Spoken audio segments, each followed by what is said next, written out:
L'investissement en bourse demeure un mythe pour certaines personnes. Les téléspectateurs nous posent toujours la même question. Qu'est-ce que la bourse? Comment investir en bourse? Nous en avons parlé au cours de l'année 2015. Pour l'année 2016, il y a des personnes qui voudront bien sûr investir en bourse, des personnes qui voudront encore s'informer sur la bourse. Et nous sommes aujourd'hui sur ce plateau pour vous donner encore quelques informations et pour revenir, pourquoi pas, sur des questions qui ont été posées afin de vous donner encore plus d'informations pour que vous puissiez mieux investir en bourse. Et pour cet exercice, je ne suis pas seule, je suis bien sûr avec notre spécialiste maison, la personne de M. Lodamas, qui est sur notre plateau et qui va vous donner les informations qui seront utiles pour pouvoir mieux investir en bourse et pour pouvoir mieux connaître la bourse. Voilà, chers téléspectateurs, ne quittez surtout pas, nous reviendrons après ceci.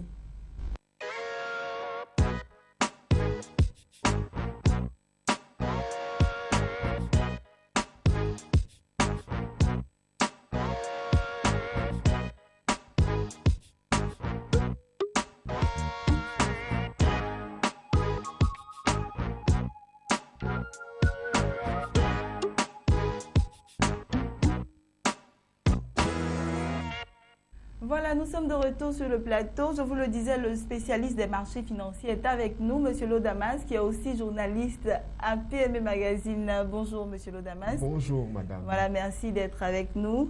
Aujourd'hui, nous sommes là encore et nous allons briser le mythe de la bourse des valeurs, n'est-ce pas, M. Lodamas? D'accord. Voilà, nous allons parler de bourse, comment investir en bourse, qu'est-ce que la bourse, ce que nous avons fait l'année passée, en 2015, okay. Mais nous allons essayer encore d'informer encore les populations puisque les mêmes questions nous reviennent à chaque fois, n'est-ce pas, M. Lodamas? Il n'y a pas de problème. Et avant de commencer quoi que ce soit, nous sommes allés dans la rue et nous avons posé des questions aux populations et voici ce qu'ils nous ont répondu. On suit ensemble. Ok.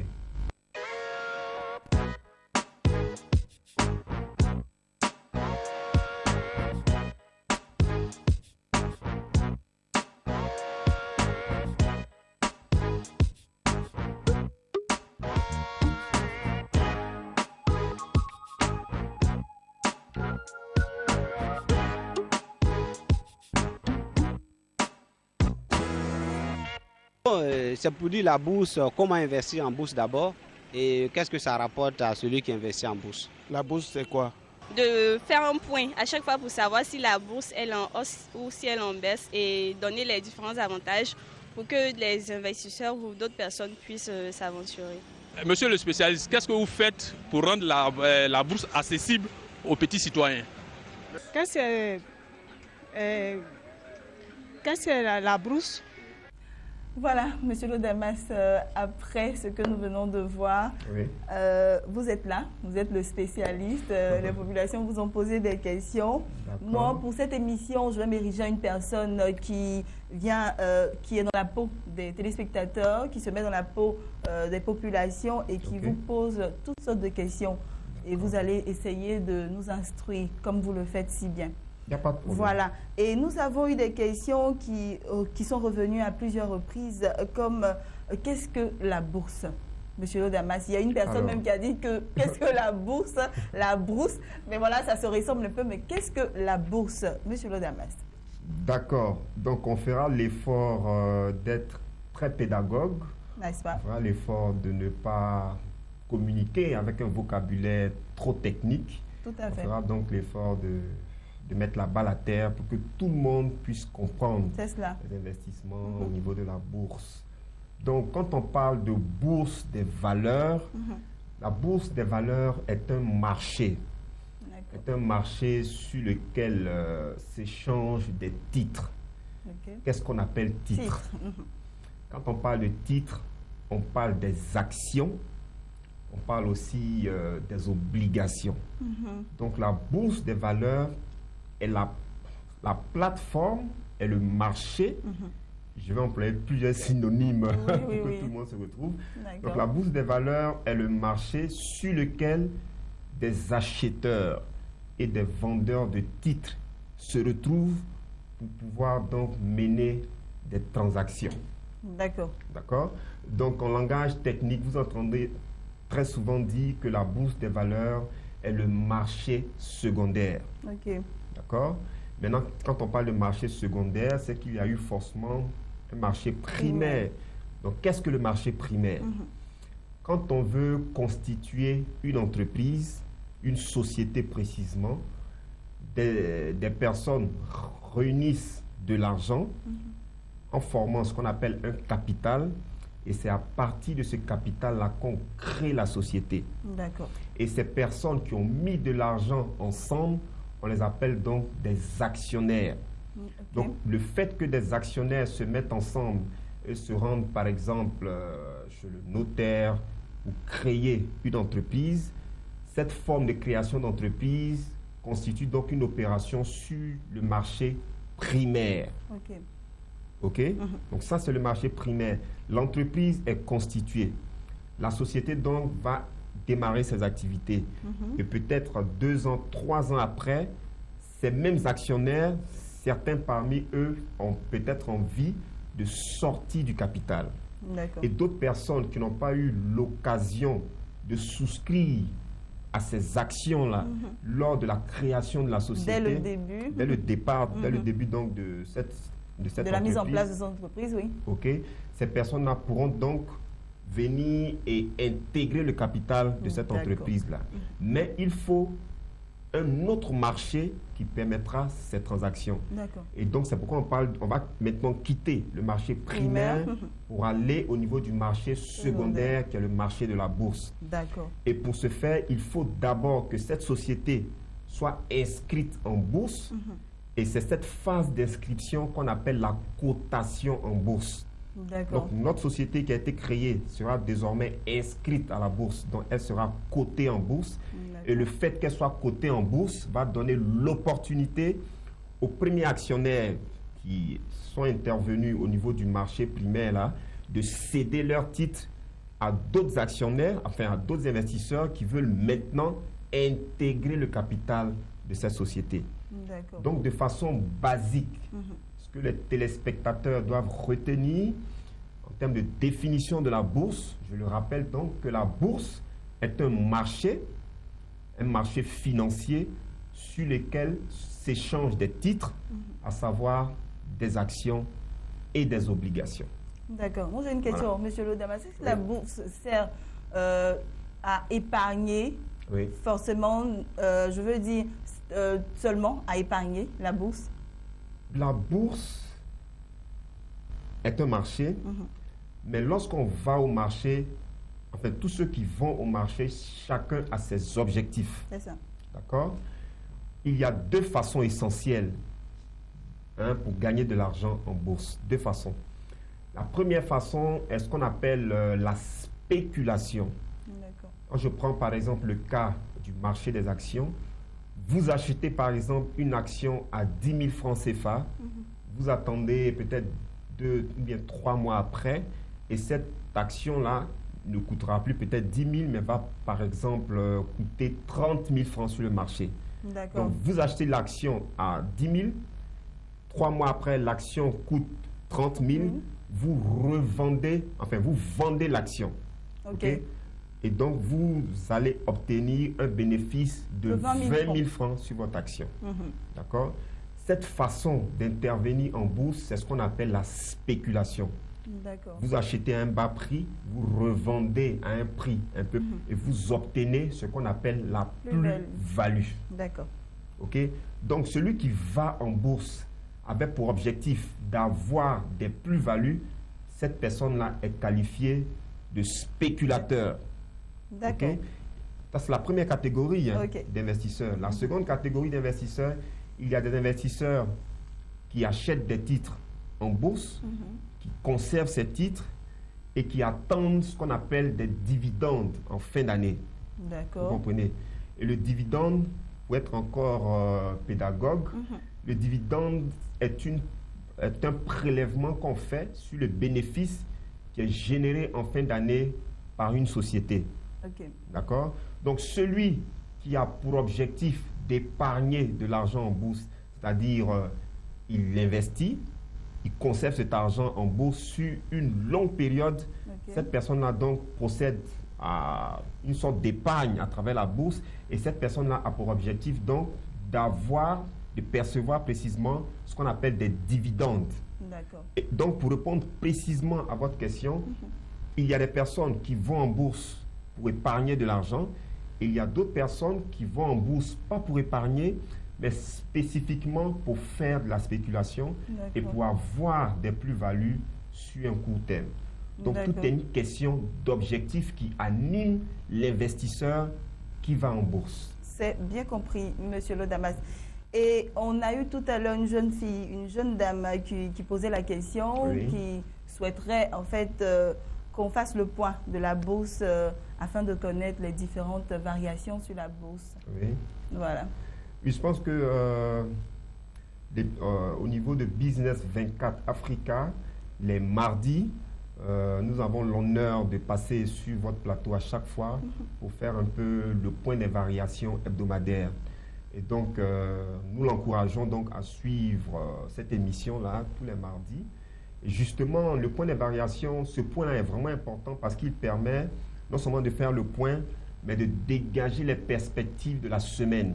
Il nous permet donc de faire une sorte de diagnostic et de donner des conseils, de donner des recommandations aux téléspectateurs. D'accord. Donc, c'est une sorte de bilan à mi-parcours qui permet de savoir qu'est-ce qui s'est passé au cours de la semaine écoulée et quelles sont les dispositions à prendre pour la semaine dans laquelle nous sommes.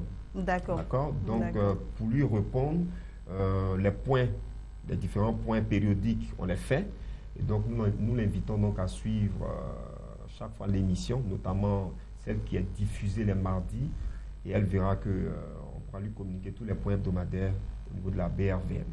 Donc voilà, vous êtes invité à suivre Business 24 les mardis, Business Matin. Voilà, les mardis, vous aurez les informations que vous souhaiterez avoir. Et M. Lodamas, on progresse. Je vais vous demander comment se passent concrètement les transactions boursières.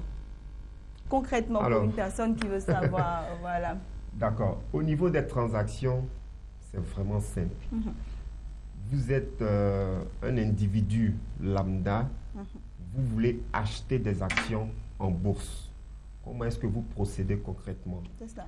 Pour pouvoir acheter des actions en bourse, vous ne pouvez pas aller directement sur le marché de la bourse. Vous passez par des coursiers et au niveau de l'espace UEMOA, les coursiers sont précisément les sociétés de gestion et d'intermédiation, les SGI. Donc, vous devez, dans un premier temps, ouvrir un compte titre dans une SGI. D'accord. Première condition. Deuxième condition, il vous faut également ouvrir un compte bancaire pour justement loger votre liquidité dans ce compte-là. D'accord? Et donc, après avoir franchi cette étape-là, vous voulez maintenant effectuer les transactions. Les transactions, vous passez des ordres au niveau du à votre gestionnaire de portefeuille qui se trouve dans la SGI. Vous lui dites, achetez-moi, je donne un exemple, achetez-moi 10 actions Sonatel à 10 000 francs l'action, par exemple. D'accord. Donc, vous transmettez l'ordre à la SGI donne votre ordre et elle achemine cet ordre-là au niveau du marché. Au niveau du marché également, il y a plusieurs ordres qui ont été transmis par les autres SGI et donc il y a une sorte de confrontation et au sorti de ces différentes confrontations, il y a ce qu'on appelle le prix d'équilibre qui est déterminé. Et donc si votre ordre est validé par le marché, la SGI vous fait un retour pour vous dire par exemple que madame, vous aviez souhaité acheter 10 actions Sonatel à tel prix, voilà ce que nous avons pu avoir pour vous. D'accord. Et indirectement, vous êtes en train de mettre en place votre portefeuille. Ok, c'est bien compris. Donc, en termes de transactions boursières, au niveau de l'espace UEMOA, la procédure oblige tous les investisseurs à passer nécessairement par les SGI. D'accord. Voilà. Monsieur Lodamas, tout cela a un coût, n'est-ce pas? Oui, les SGI ne travaillent pas gratuitement. Donc, il y a une grille tarifaire qui est appliquée par chaque SGI. C'est pourquoi moi, j'encourage toujours les investisseurs, ceux qui veulent ouvrir des comptes titres, à vraiment comprendre la grille tarifaire. Donc avant de signer votre contrat avec votre SGI, il faut demander à cette SGI-là quelle est la grille tarifaire et qu'est-ce que chaque prestation signifie exactement. Et c'est après avoir compris cela que vous pouvez donc souscrire, ouvrir votre dans cette SGI. Donc les SGI facturent donc leurs prestations aux clients, les investisseurs. Donc il faut prospecter plusieurs SGI, aller voir, se renseigner pour pouvoir avoir un meilleur SGI, on va dire ça comme ça? Oui, c'est ce que moi je conseille en tout cas, c'est-à-dire n'allez pas dans la première SGI qui se présente pour vous vendre ses prestations. Il faut faire de la prospection. Vous discutez avec une SGI, deux SGI, au moins 3 SGI. Vous avez le temps de faire les comparaisons qu'il faut. Vous avez le temps de voir la réactivité de chaque SGI. Vous avez le temps aussi de mesurer les différentes tarifications qui sont pratiquées. Et en fonction de tous ces aspects-là, vous voyez avec quel SGI vous avez intérêt à travailler, avec quel SGI donc vous vous sentez très à l'aise à voir vos différents investissements. Il faut prospecter et ne signez pas un contrat avec une SGI sous pression en fait. Soyez vraiment relax, ne vous mettez pas une certaine pression, ne vous précipitez pas pour souscrire au niveau d'un compte titre. Prenez votre temps, faites toutes les comparaisons qu'il faut et en connaissance de cause, vous adhérez donc à une SGI. D'accord. Monsieur Lodamas, oui.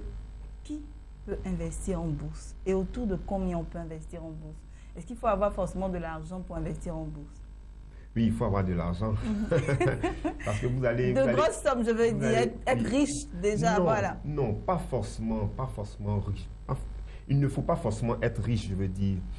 Que vous soyez étudiant, que vous soyez encore au chômage dans l'espoir d'avoir un travail très bientôt, que vous soyez une personne fortunée, que vous soyez un fonctionnaire, quel que soit votre statut, vous pouvez investir en bourse. D'accord. Okay? La bourse, le marché boursier n'est pas réservé à une catégorie de personnes. Il n'est pas réservé aux personnes fortunées. Okay? Vous avez un peu d'argent, vous pouvez déjà commencer à faire fructifier cet argent-là sur les marchés financiers. D'accord. Maintenant, le problème peut-être qui se pose, c'est qu'il y a certaines SGI qui ont des conditions. Certaines SGI vous disent, par exemple, pour pouvoir ouvrir un compte titre à notre niveau, il faut au moins un investissement basique d'1 million de francs CFA. D'accord, ça, c'est pas permis à tout le monde. Voilà. Ça, c'est par exemple les critères présentés par certaines SGI. Il y en a d'autres même qui parlent de 50 millions. Par contre, il y a d'autres SGI aussi qui ne fixent pas, en fait, de conditions à ce niveau-là et qui sont totalement ouvertes au petit budget, par exemple.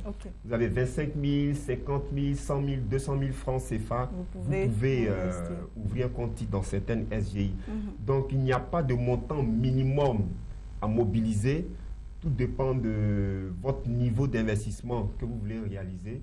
Maintenant, si vous allez dans une SGI et qu'elle vous dit, à notre niveau, nous avons le montant minimum qu'il faut pour investir, c'est un montant d'1 million. Vous vous rendez simplement auprès d'une autre SGI qui ne fixe pas un montant minimum. C'est pourquoi vous avez demandé de prospecter.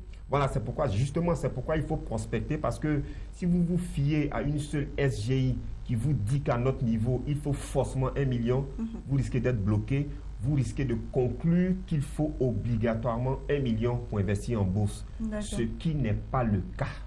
Avec 500 000, il y a certaines SGI qui vous permettent d'investir en bourse. Avec 200 000, il y a certaines SGI qui vous permettent d'investir en bourse. Mais pour pouvoir justement découvrir ces SGI, moi, je vous encourage à faire de la prospection. D'accord. Monsieur Lodamas, c'est bien beau tout ce que vous dites, mais qu'est-ce que je gagne réellement à investir en bourse? Justement, qu'est-ce que je gagne à investir en bourse et pas investir dans autre chose? Par exemple, je peux faire un commerce, toucher de l'argent directement, voilà, mais sans donner de l'argent à une autre personne pour que ça aille ailleurs et que ça tourne sans que je ne vois, voilà. D'accord. Qu'est-ce que vous pouvez me dire à ce niveau-là, toujours dans la peau du citoyen lambda que je suis? Oui, bien sûr. Alors, je vais donner peut-être un message fort à tous ceux qui nous regardent. Je vais leur donner peut-être un secret pour ceux qui ne le savent pas, le secret de l'enrichissement en fait. comment faire pour devenir riche? Le secret pour s'enrichir, c'est d'avoir des actifs. Ok? Si vous voulez devenir riche, une personne riche, il faut que vous puissiez avoir au maximum des actifs. Les actifs, c'est quoi? Les actifs, ce sont des biens que vous détenez, mais ce sont des biens qui gagnent de la valeur dans le temps. Quand vous achetez une voiture, côté comptable, on vous dira que c'est un actif, mais côté intelligence financière, ce n'est pas forcément un actif si la voiture ne vous rapporte pas de l'argent. Donc, quand vous achetez une voiture personnelle, c'est un bien de consommation, on le dira. Mais quand vous mettez en place, par exemple, un taxi, c'est un bien, mais le taxi vous rapporte de l'argent chaque jour, et donc le taxi est un actif. Quand vous achetez une maison et que vous ne la mettez pas en location, c'est un bien ordinaire, mais si vous arrivez à rendre cette maison-là en un bien locatif, c'est-à-dire si vous arrivez à trouver un locataire qui va vous payer un loyer par mois, la maison devient automatiquement un actif. Donc, si vous arrivez à tirer de l'argent de quelque chose... En fait, le message que je suis en train de transmettre, c'est quoi? C'est que si vous voulez devenir riche, cherchez à détenir des actifs. Et parmi les actifs, il y a par exemple les maisons locatives, il y a par exemple les titres au niveau des marchés financiers. L'actif, c'est un bien qui gagne en valeur progressivement. Au fil du Donc, pourquoi investir en bourse? Je reviens à votre question. Il faut investir en bourse parce que en achetant des actions, vous êtes en train d'acquérir des actifs. Vous êtes en train d'acquérir des biens sur les marchés financiers, mais qui vont gagner de la valeur progressivement. Et en bourse, les gains ne sont pas limités. Je prends un exemple tout simple. Au niveau de la BRVM, le titre Servair Abidjan, à fin 2014, Servair Abidjan cotait 38 900. À fin 2015, Servair Abidjan, l'action Servair Abidjan valait 85 000 francs CFA. On est passé donc de 38 900 à 85 000 en un an, soit un gain ou un taux de variation de 118%. C'est beaucoup, c'est énorme. Donc, celui qui avait investi 1 million sur le titre Servair Abidjan Côte d'Ivoire à fin 2014 se retrouve à fin 2015 avec un portefeuille qui vaut le double de ce qu'il avait investi. Donc, les gains en bourse sont extraordinaires. Vous avez investi 10 millions sur Servair. À fin 2015, vous vous retrouvez avec 20 millions en 12 mois d'investissement. Ce qui n'est pas évident pour d'autres activités. Voilà. Quand on prend par exemple ce que les banquiers appellent les DAT, les dépôts à terme, quand vous placez votre argent sous forme de dépôt à terme, 6 mois après, vous allez peut-être avoir autour de 4%. Si vous bloquez cet argent sur un an, vous allez peut-être avoir au maximum un taux de rémunération de peut-être 6%, 7%. Vous avez 7% à la banque et vous avez plus de 100% à la bourse. Et je signale que vous aurez pu avoir plus de 100% au niveau de la bourse. Tout va dépendre maintenant de la réactivité du marché. C'est cela. Donc en bourse, les gains sont extraordinaires. Donc voilà, ce sont les gains là qui attirent les personnes. Mais ce qu'il faut comprendre, je le répète, pour pouvoir s'enrichir, il faut acquérir des actifs. Et les actions, les obligations font justement partie des actifs. D'accord. Monsieur Lo, rassurez-moi, concernant la fiabilité de la bourse. Oui, la bourse, je vais spécifier. Quand on parle de bourse, c'est un peu général, mais je parlerai plus de la bourse des valeurs, la bourse régionale des valeurs mobilières. La place boursière de l'espace UEMOA, elle est fiable, à mon sens. Elle est fiable parce qu'elle existe depuis 1998. Donc, on est en 2016, elle existe encore. C'est l'une des rares bourses des valeurs qui est commune à plusieurs pays. Donc, la BRVM appartient aux 8 pays de l'espace UEMOA. Au sorti de 2015, la BRVM s'est pratiquement classée comme la bourse africaine la plus performante en termes au niveau des indices, par exemple, des indices principaux. Et donc, les autorités de la BRVM ont eu l'occasion, à travers des roadshows, de présenter les activités de la BRVM, que ce soit aux États-Unis, que ce soit en France, devant un parterre d'investisseurs. Oui. Okay? Donc, à mon sens, la BRVM est une place boursière qui est fiable. Les entreprises qui y sont cotées, ce sont de grosses entreprises. Vous avez la CIE, vous avez Sonatel, vous avez plein de banques qui y sont cotées. Et donc, à mon sens, elle est fiable. Le Conseil régional de l'épargne publique et des marchés financiers intervient comme un garant, intervient comme l'autorité légale qui régule toutes les opérations des marchés financiers. Donc, ce conseil-là a un regard précis sur les activités de la BRVM et pour l'instant, tout se passe bien. Au niveau de la BRVM, on n'a pas entendu parler d'arnaque, on n'a pas entendu parler de dysfonctionnement. Il n'y a pas encore eu de problème véritable. Non, pas de problème particulier. À mon sens, c'est une place boursière qui est totalement fiable. D'accord, Monsieur Lodamas, on va toujours retourner concernant, on va te parler du micro-trottoir. Voilà. Il y a une personne qui a demandé, que faites-vous pour vulgariser la bourse? Que faites-vous pour que la bourse soit accessible à tous? En tant que spécialiste, que faites-vous? Parce qu'on a l'impression, on le disait tout à l'heure, que c'est un mythe qu'on va briser. Oui. C'est souvent comme une chasse gardée, comme une forêt sacrée.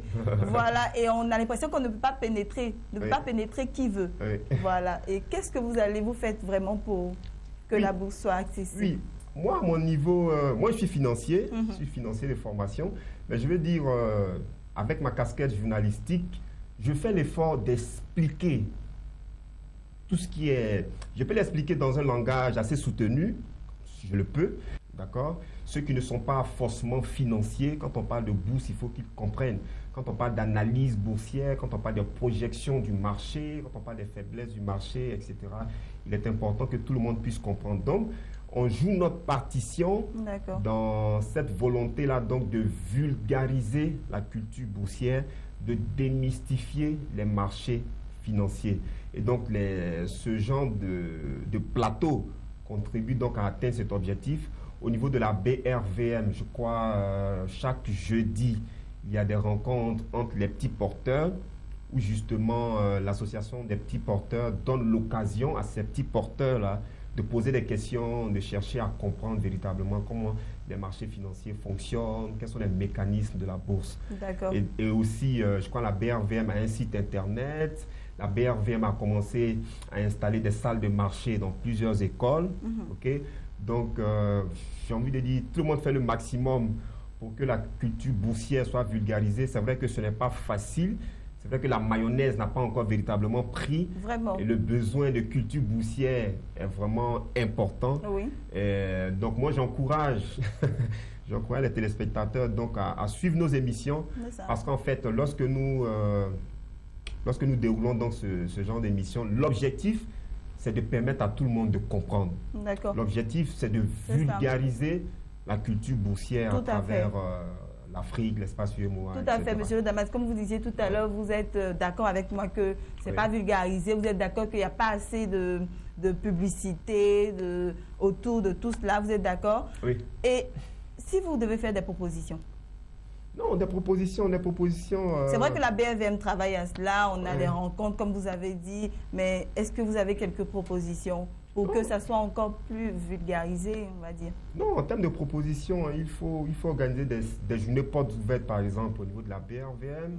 Il faut multiplier les activités de vulgarisation, les prospectus, les interventions télévisées, les séminaires de formation gratuits dans les écoles, etc. Il faut communiquer au maximum. D'accord. Il faut communiquer au maximum. Ce n'est pas facile, c'est vrai, ça va prendre du temps, certainement, mais il faut communiquer. Il faut communiquer parce qu'il y a un adage qui dit, par exemple, que l'argent n'aime pas le bruit. Oui. Donc, tous ceux qui investissent à la bourse n'aiment pas parler de leurs investissements. C'est ça. Voilà, c'est ce qui crée le mythe, en fait. Voilà, c'est ce qui entretient le mythe, malheureusement. Mais c'est une réalité. Tous ceux qui investissent en bourse se disent que non, en bourse, c'est mon héritage qui y est, c'est ma fortune qui y est. Je planifie ma retraite en bourse, donc je ne vais pas dire à tout le monde comment est-ce que moi je planifie ma retraite. Pendant que dans d'autres pays, ça se fait, tout le monde en parle et justement, tout le monde investit. Dans d'autres pays, les gens en parlent.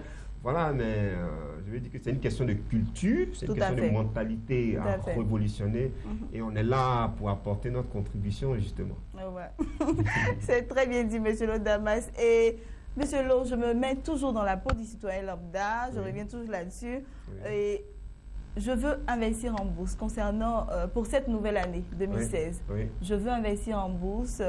Vous avez parlé, vous avez expliqué. Mais moi, concrètement, je veux savoir quelles sont les différentes étapes pour que je puisse investir en bourse et surtout pour que je puisse gagner beaucoup d'argent.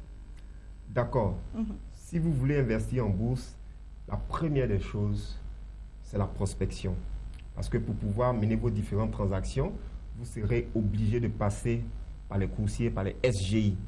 Et donc, il faut faire de la prospection pour voir comment chaque SGI fonctionne, comment chaque SGI est organisé, quelle est la tarification qui est appliquée par chaque SGI.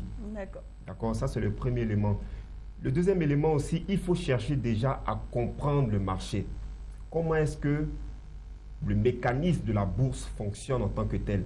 Donc, il y a les émissions proposées par Business 24, il y a le site internet de la BRVM, il y a des formations qui sont organisées par certains cabinets spécialisés, il y a les journées portes ouvertes à la BRVM, il y a les activités de l'association des petits porteurs au niveau d'Abidjan. Et donc, on peut se tourner même vers la BRVM, aller prendre des renseignements. Oui, vous pouvez y aller, la BRVM est ouverte à tout le monde, donc vous y allez, vous vous renseignez, comment est-ce que ça fonctionne, tout ça. Il y a des dispositions qui sont prises pour justement recevoir les novices. Vous pouvez même accéder à la salle de cotation pour voir comment les cotations se font, etc. Donc, il faut chercher à comprendre le marché. Après cette étape, il vous faut aussi commencer déjà à mobiliser de l'argent. Cet argent donc, que vous allez investir, il faut chercher à le mobiliser. Et après avoir mobilisé donc, cet argent maintenant, on se dit que vous comprenez plus ou moins le marché. Vous devez maintenant asseoir un plan d'investissement. Est-ce que vous allez investir dans les actions? Est-ce que vous allez investir dans les obligations? Si ce sont les actions que vous privilégiez, quels sont les titres que vous allez acquérir, etc. Quelle est la période, sur quelle période vous allez peut-être injecter de l'argent à chaque fois sur les marchés financiers. Donc, vous mettez en place tout un plan d'investissement pour l'année. D'accord. Et après cela, maintenant, vous exécutez votre plan d'investissement avec le soutien de votre SGI. D'accord. Donc, investir en bourse, c'est toute une discipline. Investir en bourse, on se fixe des objectifs de rentabilité. Quand vous allez mettre en place votre plan d'investissement, ce plan va comporter un objectif de rentabilité. Vous vous dites, j'investis en bourse au cours de l'année 2016. L'année 2015, par exemple, l'indice BRVM Composite a réalisé une performance annuelle de 17%. Moi, en cette année 2016, il faut absolument que mon portefeuille dégage une rentabilité, par exemple, de 20% sur l'année. Et vous travaillez à fond en fonction de cet objectif. On n'investit pas en bourse dans le vide. On n'investit pas en bourse en suivant... Parce que X a investi, parce que X a investi, non. Ne suivez pas de façon aveugle, même les recommandations de certains analystes dans la presse économique et financière. Un analyste peut vous dire, il est temps pour vous peut-être d'acheter des actions agricoles, ça c'est lui son point de vue, mais lui, il est simplement analyste, il n'est pas forcément investisseur. Donc, il est beaucoup plus théoricien. Mais vous êtes investisseur. Vous risquez de l'argent sur le marché. Donc, vous écoutez l'analyse. Mais vous aussi. Il faut aussi, à votre niveau, mener certaines réflexions pour voir est-ce que je dois forcément appliquer la recommandation du technicien, appliquer la recommandation du théoricien. Et pour cela, il faut être informé. Il faut être informé, il faut travailler sur les états financiers, il faut suivre les marchés, il faut écouter plusieurs spécialistes, faire des confrontations. Il faut avoir son point de vue personnel en investissant. D'accord. Investir en bourse, ce n'est pas un effet de mode. On n'investit pas comme si on était en train de jouer à un jeu de hasard. Non. En fonction de vos objectifs, en fonction de votre plan d'investissement, vous voyez quels sont les différents titres que vous devez mettre dans votre portefeuille. D'accord. Il y a des personnes qui investissent sur le court terme, il y a des personnes sur le moyen terme, il y a d'autres investisseurs, par exemple, qui investissent sur le long terme. Et en fonction de votre échéance, vous n'avez pas la même façon de réagir face au marché. Donc, il ne faut pas suivre forcément le voisin. D'accord, c'est bien compris, Monsieur Lo Damas. Merci d'être passé sur notre plateau. Merci. On est pris par le temps. On doit terminer cette émission qui est vraiment passionnante. On a eu à comprendre et à être instruit sur beaucoup de choses, M. Lodamas. Merci, j'ai été dans la peau d'un citoyen lambda, d'une personne qui ne comprend rien, mais j'ai bien compris parce que vous avez donné les informations qu'il faut. Chers téléspectateurs, si vous désirez avoir encore d'autres informations, si vous désirez poser des questions, nous sommes à votre entière disposition et vous pourrez nous contacter par le contact, je veux dire le mail qui s'affiche au bas de votre écran. Chers téléspectateurs, merci de nous avoir suivis. Toute l'équipe de production se joint à moi pour vous souhaiter une excellente journée. D'ici là, portez-vous bien et à très bientôt sur Business 24 Africa.